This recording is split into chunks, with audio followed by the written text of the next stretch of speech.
다음으로는 면접, 아까 말씀드렸죠? 면접에 대해서도 좀 잠깐 얘기를 해보도록 하겠습니다. 이 학생부 종합전형에서 소위 이제 대박이 난다라는 학생들은 주로 대부분 면접을 잘 본 친구들이 많아요. 그러니까 저도 굉장히 많은 유형의 학생들을 보지만 어떤 학생은 딱 보면 와, 이 친구는 진짜 면접 보면 잘하겠다 이런 사람이 있어요. 이런 애들이 있어요. 그러니까 이게 뭐 어떤 특정한 기준이 있는 건 아니잖아요. 면접을 잘 보고 안 보니까. 근데 말하는 거나 제스처나 평소의 행동을 보면 이 친구는 뭔가 좀 여유가 있고 위트도 좀 있어야 되고, 그리고 말을 좀 조리 있게 한다든지, 아니면 뭔가 특색이 있어서 사람을 좀 집중하게 만드는 그런 유형의 친구들이 있거든요. 그런 요소가 굉장히 중요합니다. 그러니까 그런 거는 아시다시피 학원을 다닌다고 늘어나지는 않는 것 같아요. 제가 봤을 때 이거는 좀 약간 타고난 부분이 많아서, 그래서 이런 것들이 좀 유리한 친구들이 좀 있다라는 거. 그러니까 재능의 영역이기 때문에 그래서 이제 능력이 있으면 변수 창출이 충분히 가능합니다. 확실하진 않아도 면접을 굉장히 잘 보면 면접관별로 해서 이 학생을 합격시킬 수 있는 그런 것들도 있는 걸로 알고 있거든요. 그러니까 그런 것처럼 면접을 정말 잘 보면 이게 나름대로 만회할 수 있는 그런 기회가 있다라는 것도 참고만 해주시면 되고요. 근데 대부분의 학생들은 그런 경우가 아니죠, 그렇죠? 준비해서 가기 때문에. 근데 이제 면접이라는 건 말, 표정, 행동, 뭐 아까 말씀드렸던 분위기, 뭐 이런 것들이 전부 다 포함된 것이기 때문에 뭐 하루 이틀 연습한다고 절대 안 늡니다. 그래서 면접 준비는요, 실제로 저는 이제 애들이랑 진짜 많이 해봤는데, 면접 준비는 실제로 모의 면접을 해보는 게 제일 좋습니다. 그래서 좀 정성스럽게 질문을 뽑아서 정말로 필요한 질문들, 그 친구가 가지고 있는 요소들을 뽑아서 모의 면접을 보면서 영상을 녹화하고 그것을 같이 보면서 피드백을 해주는 게 가장 좋았던 것 같아요. 물론 그거는 굉장히 귀찮죠. 굉장히 귀찮지만 어쨌든 굉장히 큰 도움이 됩니다. 그래서 평소에 학생들이 이제 발표하는 거 굉장히 싫어하잖아요. 발표 같은 것도 이제 연습 중에 하나거든요. 남들 앞에서 말을 한다는 게 굉장히 어려우니까 그런 것들을 좀 익숙하게 하는 친구들이라면 아마 이 면접이 굉장히 유리한 요소 중에 하나가 될 거입니다. 하지만 이것도 이제 너무 오해하시면 안 되는 게, 이게 안 붙는 데를 면접을 잘한다고 붙는 경우는 거의 없거든요.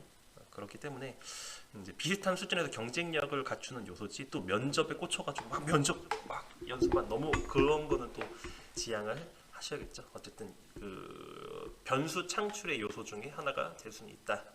이게 바로 면접이 가지고 있는 특징이라고 보시면 되겠고요.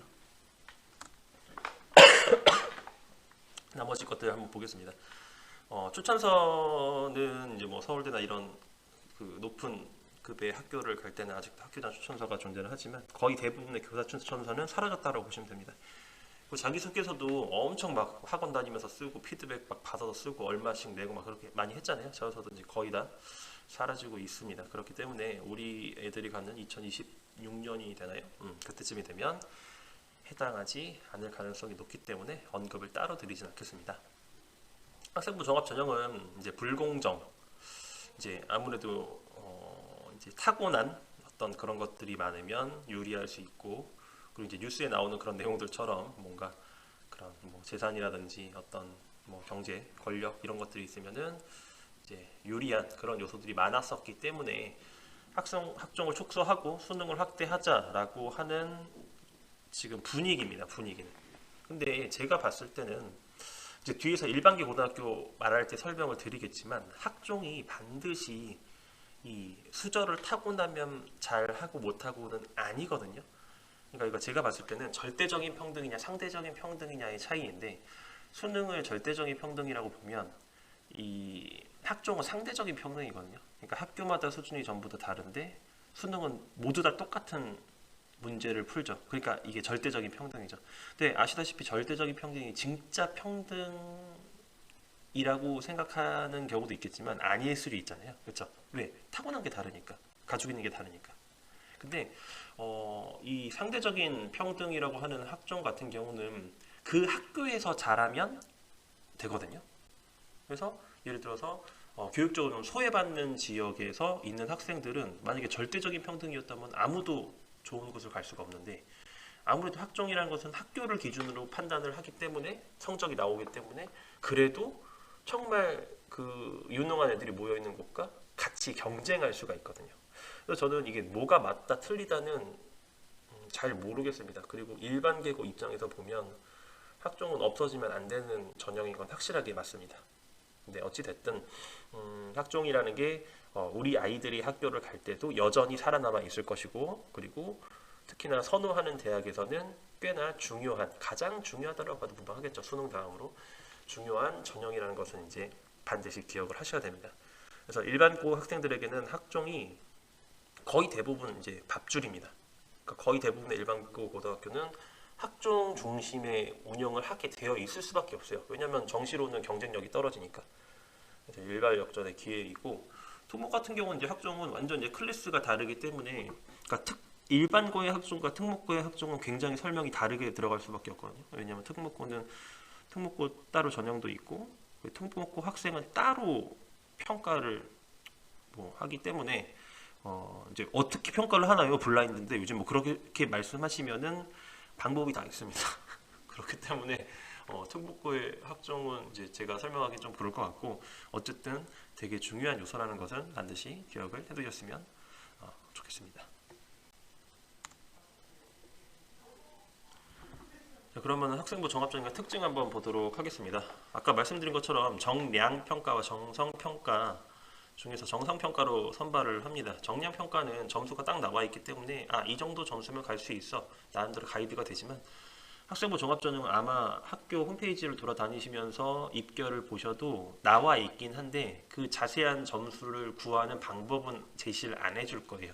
이렇기 때문에 결과를 정확성 있게 예측하기가 쉽지가 않습니다. 물론 데이터가 있기 때문에 어느 정도는 예측할 수가 있겠지만, 뭐 교과라든지 수능처럼 조금 점수를 가지고 평가하기는 조금 어렵습니다. 그래서 정답이 없는 편이고요.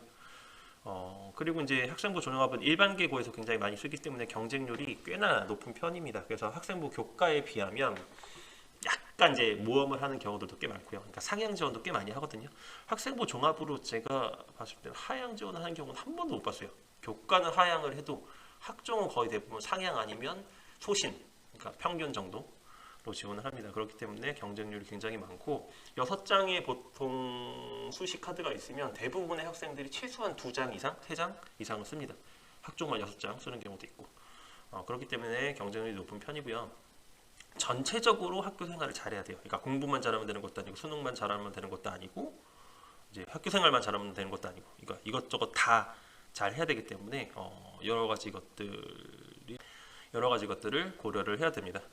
그럼 이제 학생부 종합전형 같은 경우는 어떤 학생이 지원하면 좋을까? 이제 교과 전형은 되게 단순했죠. 공부를 엄청 잘하든지 상대적으로 잘하든지 이제 둘 중에 하나인데, 이건 약간 다릅니다.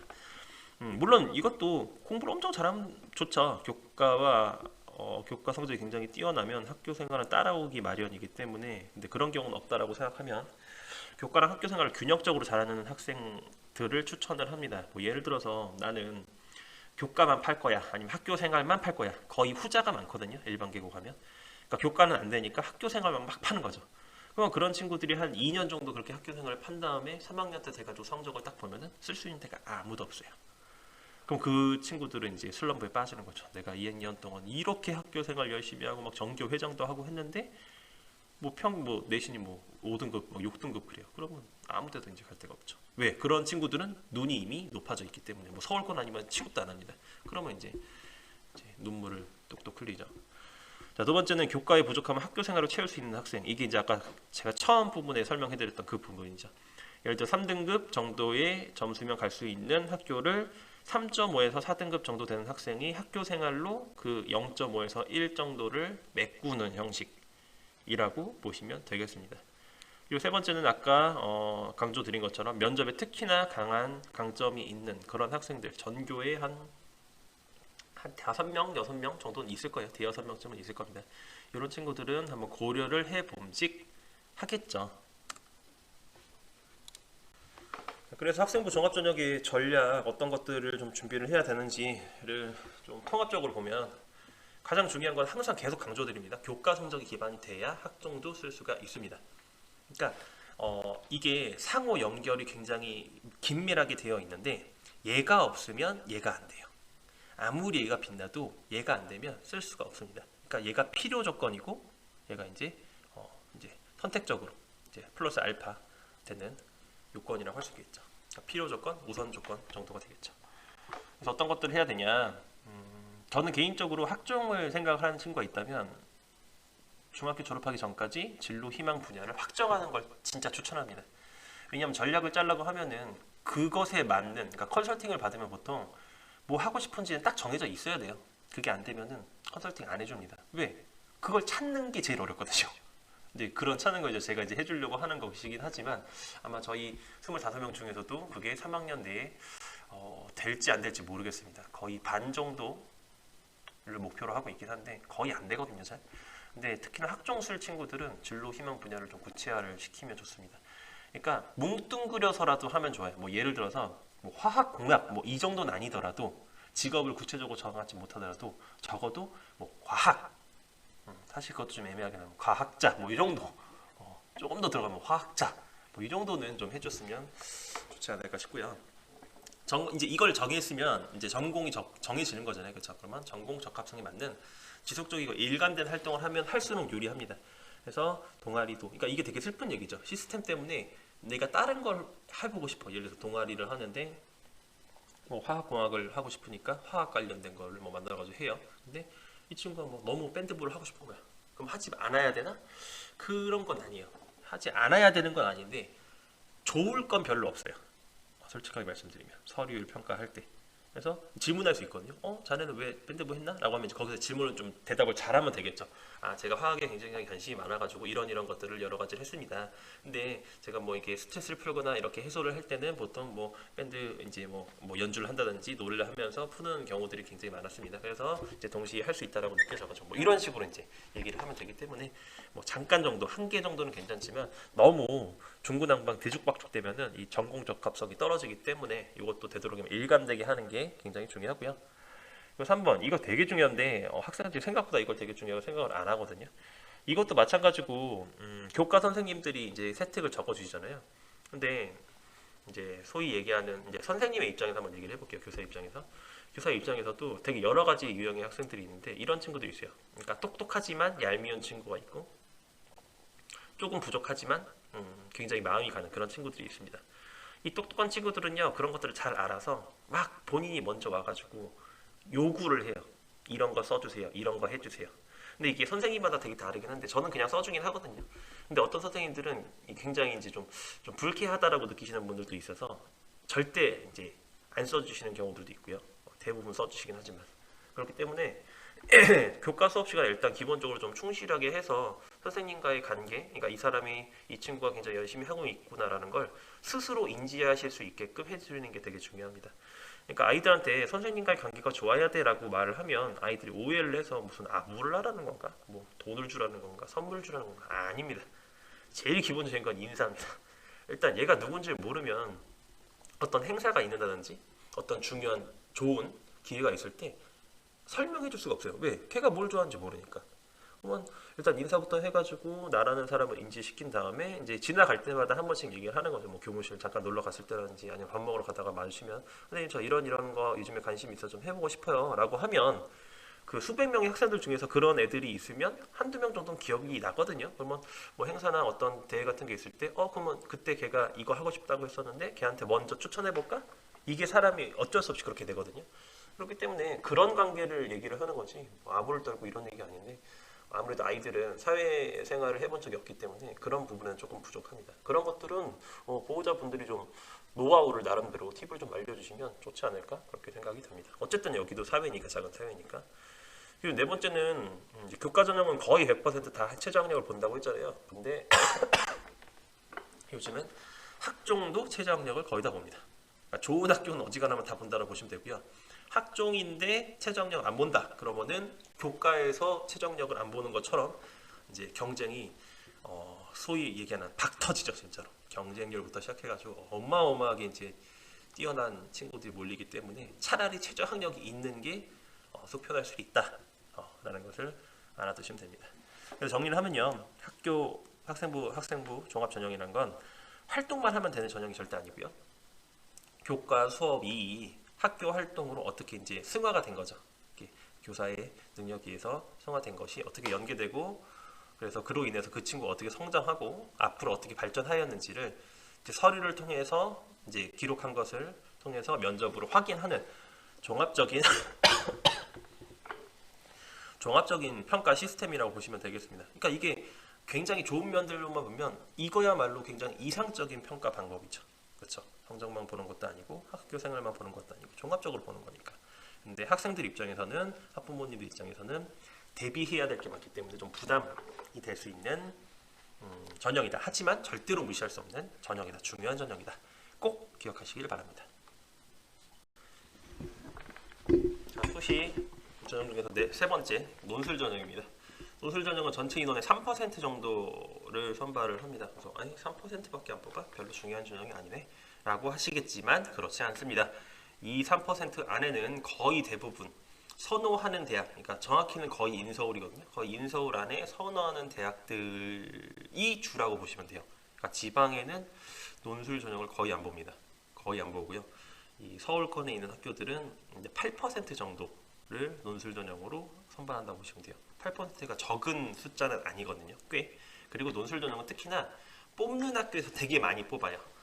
가장 대표적인 논술 학교라고 보면 이제 연세대와 그리고 우리 옆에 있는 건대가 가장 대표적인 학교입니다. 이 두 학교는 뒤에 말씀드리겠지만 우리나라에서 유일하게 논술 100% 전형으로 선발을 하는 그런 학교이기 때문에 우스갯소리로 이제 그 학교에서 논술 한 번을 보면 건물 하나씩 올린다라는 그런 우스갯소리가 있습니다. 그만큼 논술 전형이라는 건 앞에서 나오는 어떠한 전형과도 다른 특이한 전형이라고 보시면 됩니다. 이게 이제 대학별 고사라고 부르거든요, 보통 논술은. 왜 그러냐면 그냥 각 대학별로 시험을 만들어요, 논술 문제를. 평가도 거기서 해요. 물론 이제 전문가를 초빙해서 하겠죠. 그렇기 때문에 우리가 보통 교과 이제 수업 시간에 배우는 내용들이랑은 조금 차이가 있다고 보시면 됩니다. 특히나 인문계 쪽이 조금 더 차이가 심한데요. 이제 왜냐하면 자연계 논술은 아래 설명해드리겠지만 미리 이제 설명해드리면 자연계 논술의 특징이 뭐 수학이나 과학 문제들이 나오잖아요. 수학과 과학을 이제 원리 개념을 토대로 굉장히 고난이도의 문제를 푸는 거예요. 그러니까 아주 쉽게 얘기하면 옛날에 경시대회나 올림피아드 문제를 푸는 개념이다라고 생각하시면 되는데 인문계 논술은 보통 학교에서는 이런 문제들을 잘 안 풀거든요. 그러니까 좀 이따가 찾아보겠지만 되게 복합적으로 뭔가를 생각해야 되는 그런 문제입니다. 그렇기 때문에 이 논술, 우리가 보통 논술이라고 하면 논리적으로 서술하는 거구나 라고 생각을 하시겠지만 자연계는 100% 아니고요. 문제풀이고요. 인문계 논술도 자기의 생각을 펼쳐낸다라기보다 주어진 제시문들을 통해서 논리적으로 정답을 만드는 겁니다. 나름대로 논술을 하는 방법이 있거든요. 그래서 논술학원이 존재하는 것처럼 논술을 하는 방법이 있습니다. 그렇기 때문에 되게 좀 색깔이 다른 그런 전형이라고 보시면 돼요.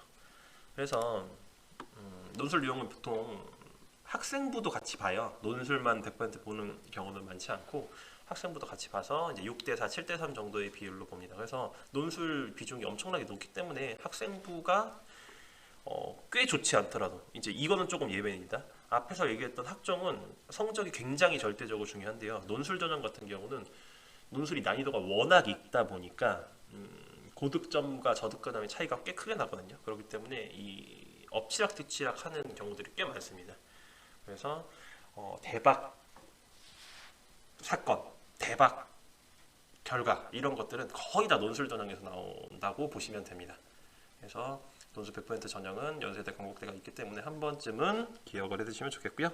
논술 전형도 마찬가지로 수능 최저를 안 보지는 않습니다. 반 이상은 거의 다 수능 최저 항목을 본다고 보시면 되고요. 그러니까 수능 최저가 있으면 커트라인이 그래도 좀 낮고, 그러니까 수능 최저가 없으면 커트라인이 엄청나게 높다라고 생각하시면 돼요. 그렇죠?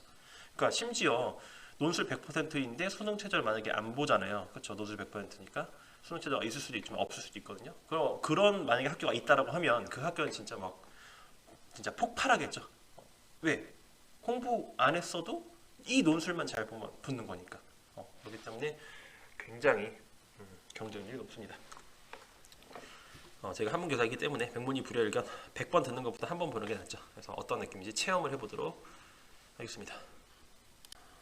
요 논술 문제나 논술 모의고사는 각 학교 입학처에 들어가시면은 전부 다 수록이 되어 있습니다. 그래서 물론 이제 이걸 공부를 하려면 따로 좀 공부를 해야 되겠지만 문제 자체는 구하는 건 어렵지 않다라는 거 알려드리고요.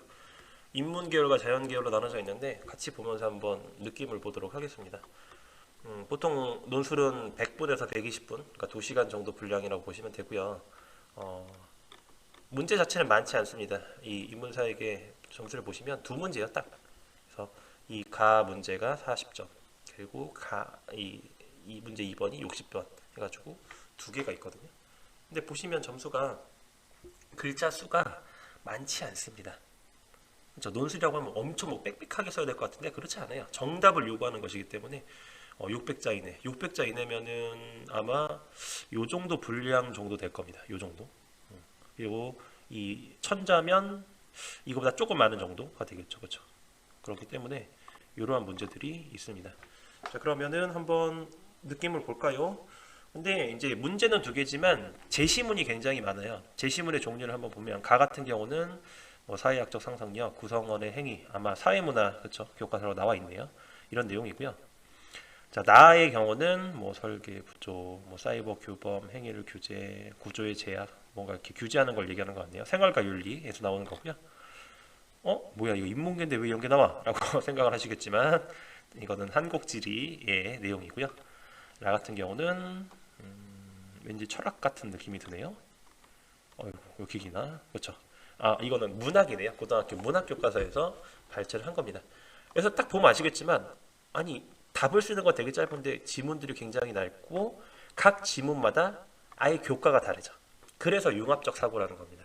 그러니까 이런 사회문화나 생활관리나 한국지리나 배우는 친구들도 있겠지만 안 배우는 친구들 분명히 있거든요. 왜냐하면 선택 과목이니까. 근데 배우던 안 배우던 그런 거는 중요하지 않은 내용들을 집어넣긴 합니다. 근데 어쨌든 이 처음 보는 내용들을 보고 공통점을 만들고 차이점을 비교하는 것들 많이 하는 거죠. 문제 한번 볼까요? 구성원의 행위와 나의 구조의 차이. 그러니까 내용 자체가 아예 다른 개념인데 그 두 개를 가지고 여기 나오는 도표를 분석하라는 겁니다. 하실 수 있겠어요? 근데 물론 이건 연습을 하면 이제 되긴 하지만 쉽지 않죠. 어른들인 저희가 봐도 쉽지 않고요. 실제로 어른들이 풀어도 어려운 문제들입니다. 또 이것도 마찬가지로 가의 사회학적 상상력과 나의 코드 개념을 적용해서 나의 토포로 현상을 뭐 분석하시오. 뭐 이런 식으로 문제가 나오는 겁니다. 그렇기 때문에 교과에서 배우는 내용이랑 완전 느낌이 달라서 논술은 따로 공부를 해야 된다는 것을 좀 염두에 두셔야겠죠. 그러면 이제 자연계 문제도 한번 보겠습니다.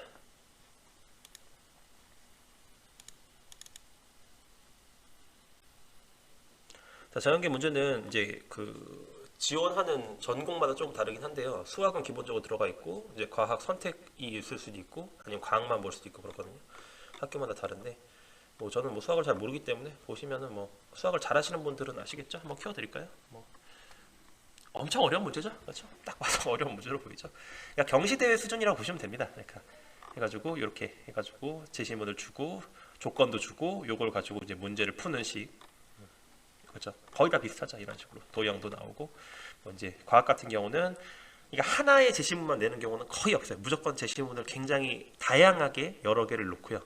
연관성이 있을 수도 있고 없을 수도 있고 문제는 복합적으로 해야 되는 것들. 심지어 이 문제 안에도 막 이렇게 도표가 있죠. 이런 식으로 문제를 냅니다. 나중에 시간 되실 때 찾아보시면 와, 이 논술이라는 것도 진짜 녹록지 않구나라는 것을 아실 수가 있겠죠. 자, 그래서 이제 특징을 한번 얘기를 해보겠습니다. 논술 전형의 특징은요, 금방 말씀드린 거 다 똑같아요. 그냥 느낌이 아예 달라요. 인문계랑 자연계의 논술은 완전 다른 거라고 보시면 되고요. 논술 전형은 아무래도 논술 비율이 높기 때문에 그 논술 실력 자체가 굉장히 절대적인 요소가 됩니다. 근데 우리가 전통적으로 하는 글을 쓰는 논술과는 좀 차이가 있다고 보시면 되고요. 경쟁률이 매우 높습니다. 진짜 깜짝 놀라실 거예요. 정말 심한 데는 200대 1, 300대 1 그럽니다. 그러니까 뭐 사람 수를 조금 뽑아서 그런 것도 있는데 워낙 많이 몰려요. 왜냐면 뭐 예를 들어서 논술 전형을 주로 쓰는 친구들이 이런 유형이거든요. 좀 냉정하게 말하면 눈이 굉장히 높아요.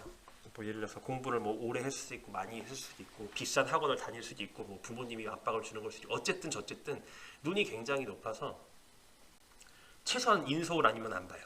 안 간대. 근데 성적 나오는 거 보면 4, 5, 6. 학교 생활도 하나도 안 하고 뭐 모의고사도 한 뭐 4, 5, 6 나오고. 이제 그런 친구들이 인서울은 하고 싶은데 갈 수 있는 전형은 아무것도 없다라고 이제 선생님들이 얘기를 하니까 3학년쯤 되면 그럼 이제 논술밖에 기회가 없는 거죠. 그래서 이제 논술전을 씁니다. 그렇기 때문에 허수들이 사실은 많아요. 그래서 경쟁률이 높긴 하지만 실제로 논술을 올인을 해가지고 진짜로 제대로 하는 친구들은 엄청나게 많지는 않습니다. 그래서 그래도 어쨌든 기본적으로 몇십 대 1, 몇백 대 1은 굉장히 흔한 일이라는 거 알아두시면 되고요.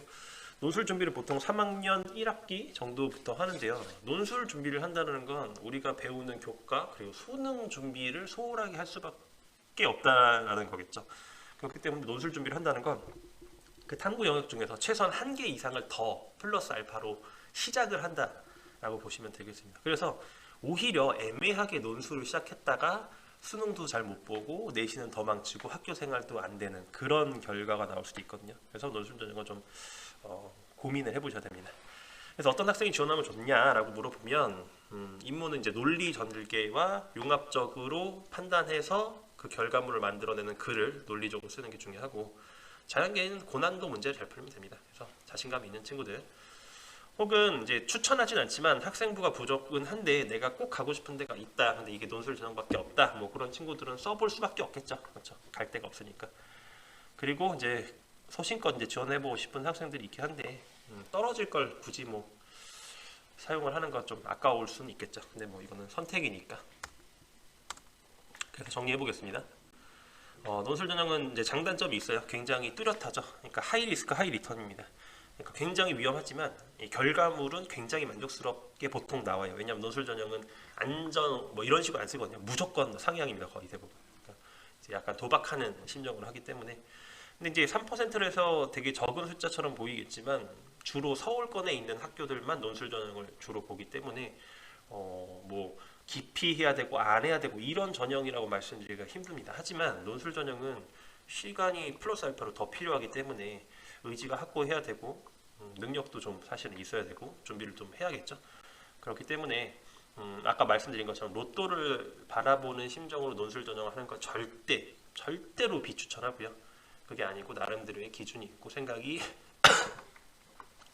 뚜렷한 학생이라면 논술 전형도 나름대로의 한 방법이 될 수 있겠다라고 말씀드리고 싶습니다.